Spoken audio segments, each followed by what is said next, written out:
A ship captain thought the crisis was over. That is the image I want you to start with.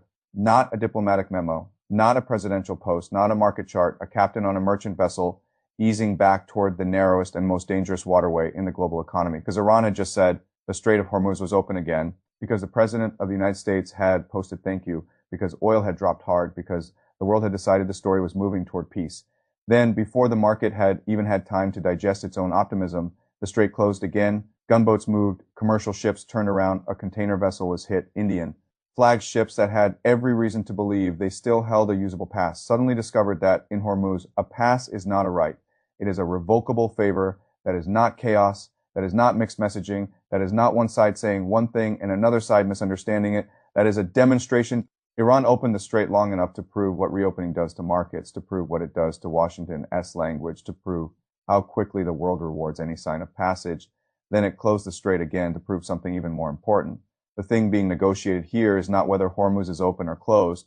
The thing being negotiated is who gets to decide. That is the real story. The real story is not that the strait was open and then closed again. The real story is that Iran is trying to turn the world's most important energy choke point from an internationally governed passage into a conditionally managed corridor where passage depends on Iranian approval. And once you see that, the last 24 hours stop looking erratic and start looking precise. I want to walk you through this carefully because what happens next will not be determined by television headlines or by social media posts or by whatever word gets chosen in tomorrow morning market coverage. It will be determined by whether this temporary wartime practice hardens into a post-war structure. Let us start with the sequence, because in moments like this, the sequence tells you the motive. On the 28th of February, the war began in its current form. American and Israeli strikes hit Iranian targets. Iran answered in the two ways that mattered most. One was visible and dramatic: missiles, drones, retaliation across the region. The other was quieter and more powerful. The Strait of Hormuz ceased to function as a neutral waterway. That distinction matters. Most people still speak about Hormuz as though it is a switch open or closed, on or off, but that is not how Iran has operated this crisis. Iran did not simply slam the gate on the whole world. It built a hierarchy. Some countries were treated as adversaries. Some countries were treated as acceptable. Some countries negotiated their way into temporary access. Some ships moved only because Tehran allowed them to move. That is a different model entirely. It is not closure in the pure military sense. It is selective passage, permission passage, managed passage. I want to give this a name because if you cannot name the mechanism, you will keep misreading the event. I call it the toll booth doctrine, not because the toll is only money. Sometimes it is money. Sometimes it is diplomatic recognition. Sometimes it is silence. Sometimes it is a bilateral understanding that never gets written down clearly enough for the public to see, but the principle is the same. The booth operator decides who passes when they pass and on what terms they pass. Once that principle is accepted in practice, even temporarily, the argument changes. The question is no longer, can Iran disrupt Hormuz? The question becomes, can the world move through Hormuz without first acknowledging that Iran has a say? That is a much larger and much more durable question. Think about what happened over the past 8 weeks, around 1/5 of the world. Seaborne oil normally moves through that narrow corridor. A huge share of liquefied natural gas does too. Iraq and Kuwait felt the pressure quickly. Storage began to fill. Production had to adjust. The shock spread outward not only because ships were threatened, but because the physical architecture of energy has almost no patience. Oil that cannot leave backed up. Oil becomes shut in production. Shut in production becomes price shock. Price shock becomes political pressure in capitals very far from the water where the original decision was made. That is why Hormuz matters so much. It is not just a military choke point. It is a transmission belt between local force and global consequence. Now, look at the American side. Washington did not simply watch this happen. It hit naval assets. It killed commanders. It deployed force. It tried to build international support for reopening the strait on the old universal terms. But what is striking is how limited that support remained when real risk entered the picture. Countries that depend on the waterway did not rush into a joint enforcement coalition. Many of them stepped back, some publicly, some quietly. Some chose not to challenge Iran's practice directly at all. And that matters because law without enforcement is an argument, while practice with compliance becomes a structure. This is why I keep coming back to the last 24 hours. Iran opened the strait long enough for the world to remember what open passage feels like. Prices fell, relief spread. Washington reacted as if its pressure campaign had finally broken Iranian resistance.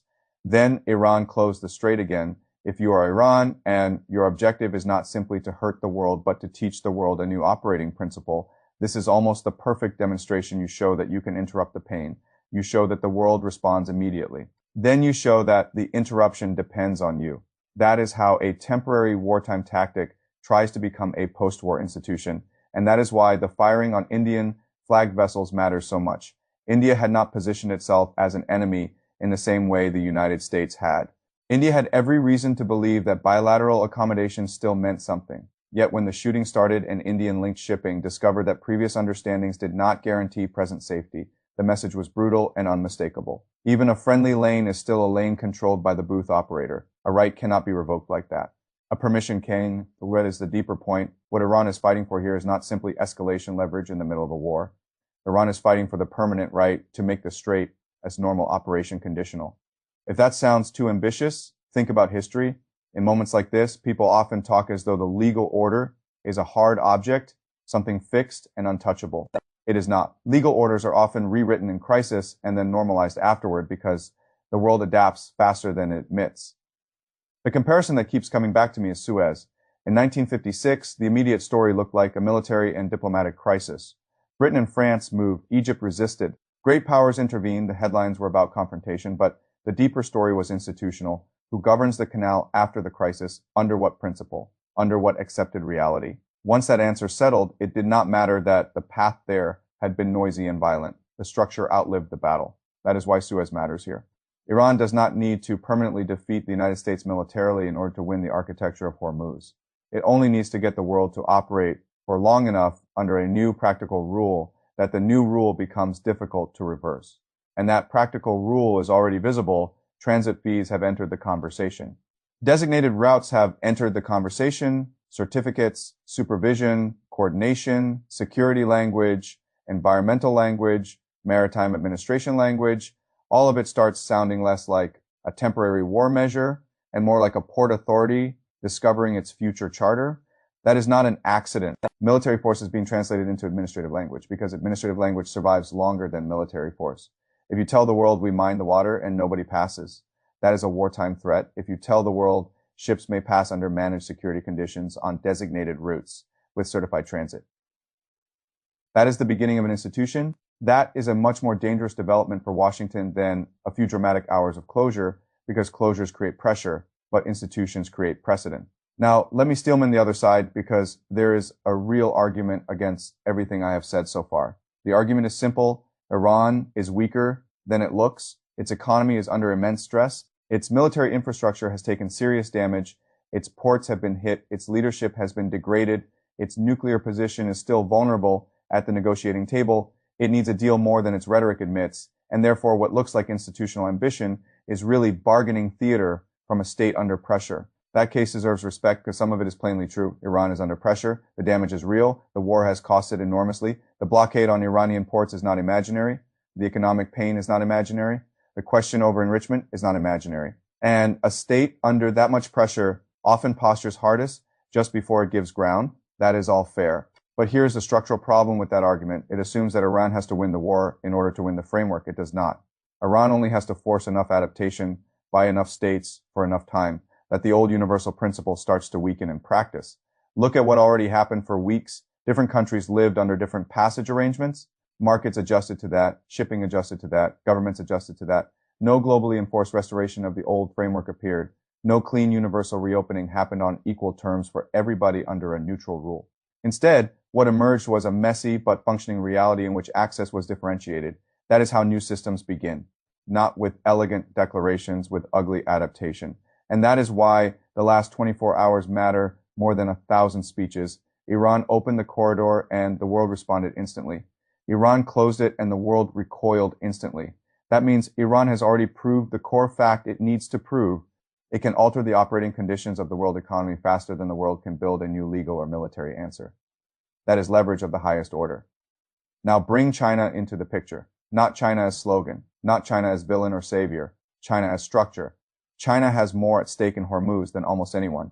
A vast portion of its energy flows through this geography directly or indirectly. China had every reason to demand the full restoration of universal transit principles. Ebnick believed those principles could be enforced quickly and cheaply. It did not operate that way. Chinese interests moved through practical arrangements. Chinese diplomacy spoke the language of general stability. Chinese behavior showed something different. When a universal rule breaks, Beijing is perfectly capable of living inside a bilateral or informal workaround if that workaround protects the flow it needs. That matters more than rhetoric. Because if a power as large and as dependent as China can function inside a permission-based system while publicly talking like a defender of general navigation, then the toll booth doctrine gains role. Cognitive, though, in a different way. India's experience is useful because it shows both the resilience and the fragility of Iran's model. On the one hand, India's prior access underlines the fact that bilateral passage arrangements were real. On the other hand, the attack on Indian-linked vessels shows the risk built into those arrangements. If India absorbs that shock and still returns to quiet accommodation, Iran's doctrine looks stubbornly durable. If India hardens and insists on universal legal passage without bilateral dependence, then one of Iran's most useful pressure valves begins to crack. That is why India is one of the most important actors to watch right now. Even if it does not dominate the headlines, Europe matters too. But in a different register, Europe declined the militarized answer, when the militarized answer still had some chance of shaping the post-war structure. Now Europe is moving later through conferences and frameworks and discussions about what a future maritime order should look like. That tells you something very important. Europe has recognized the institutional problem, but recognition is not resolution. If Europe cannot produce a framework that overrides or sidelines the wartime bilateral model, then Europe will not be governing the future of Hormuz. It will be reacting to it. And every day of reaction is another day of normalization. That is the word I keep coming back to.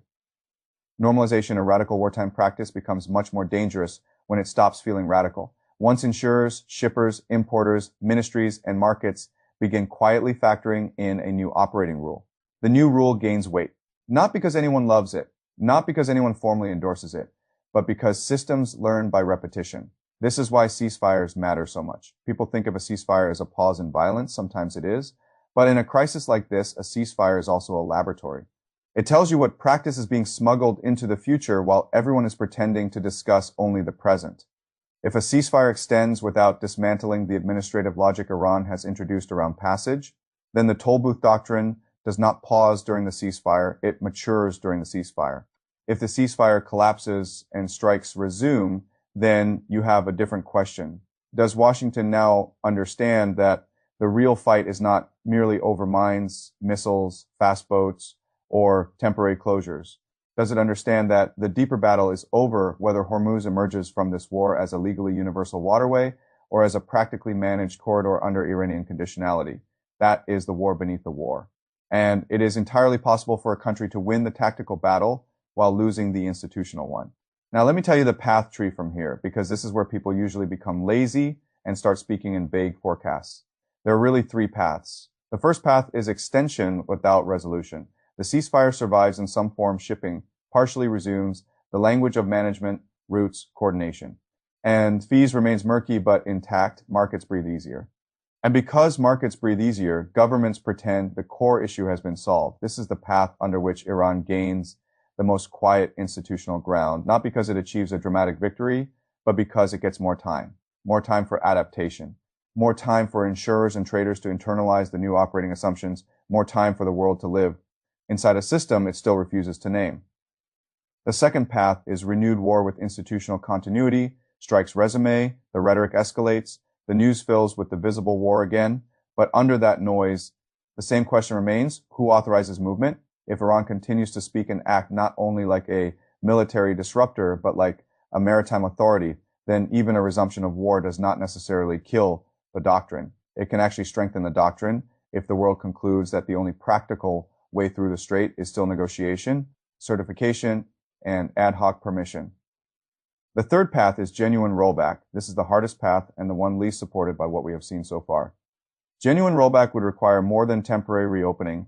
It would require the destruction of the toll booth principle itself, no fees, no designated routes enforced by Iran as sovereign condition, no bilateral permissions replacing universal rights, a restoration not just of movement, but of the old governing rule that would require either an unusually coherent international coalition, a much clearer legal intervention, or an American strategy that has fully understood the institutional dimension of the war. Maybe that happens, but nothing in the recent record tells me to assume it. What I see instead is a world that still talks like the old order exists while behaving like the new order is already half built. That is why this moment is so dangerous. Not because Hormuz closed again. Hormuz has been threatened before, not because oil prices move violently. Oil prices always move violently around war, not because leaders embarrass themselves by celebrating too early. That happens all the time. This moment is dangerous because the world may be crossing from an episode into a precedent without admitting it. And once a precedent governs a strategic waterway, reversing it becomes far harder than denouncing it. I want to come back to the opening image. A captain turns back after moving toward what he thought was restored passage. That image contains the whole problem. The world wants Hormuz to be a neutral passage because the global economy needs it to be one. Iran wants Hormuz to be a managed passage because Iran understands that conditional management is more durable leverage than dramatic closure. The United States wants Hormuz to return to neutral operation without letting Iran emerge from this war as the country that rewrote the rule. China wants the flow without the fight. India wants reliability without dependence. Europe wants law without having paid the military cost of enforcing it. And the market wants all of those contradictions to disappear by the next opening bell. They will not. Because beneath all the commentary and all the diplomacy and all the military movement, the question is now brutally simple. Not whether Iran can close the strait. Iran already proved that, not whether Iran can reopen the strait. Iran just proved that too. The question is whether the world is willing to live in a future where the strait is open only when Iran chooses to open it, and open only on terms that Iran increasingly defines. That is what the last 24 hours were really about. Not confusion, not chaos, a test, a calibration, a rehearsal for the post-war order. And if that is true, then the most important thing to watch over the next 72 hours is not the headlines about peace or war. It is the language. Does the language stay military or does it stay administrative?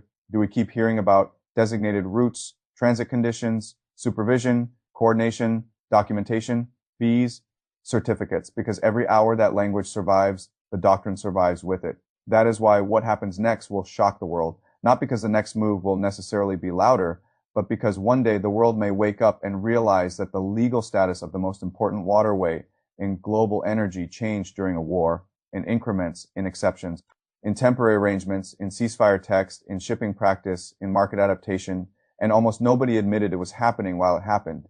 If that realization arrives, it will not feel like a normal geopolitical update. It will feel like discovering that the map changed while everyone was staring at the smoke. And the final question the world will have to answer is the hardest and simplest one of all. For 30 years, the question was whether any state had the right to charge the world for moving through Hormuz. Now the question is different. After everything that has happened, after every exception, every bilateral pass, every temporary fee, every designated route, every ship turned back, and every ship waved through, the real question is no longer whether Iran can make the strait dangerous. The real question is whether the world is preparing to pay politically, legally, economically, and maybe literally to have it open.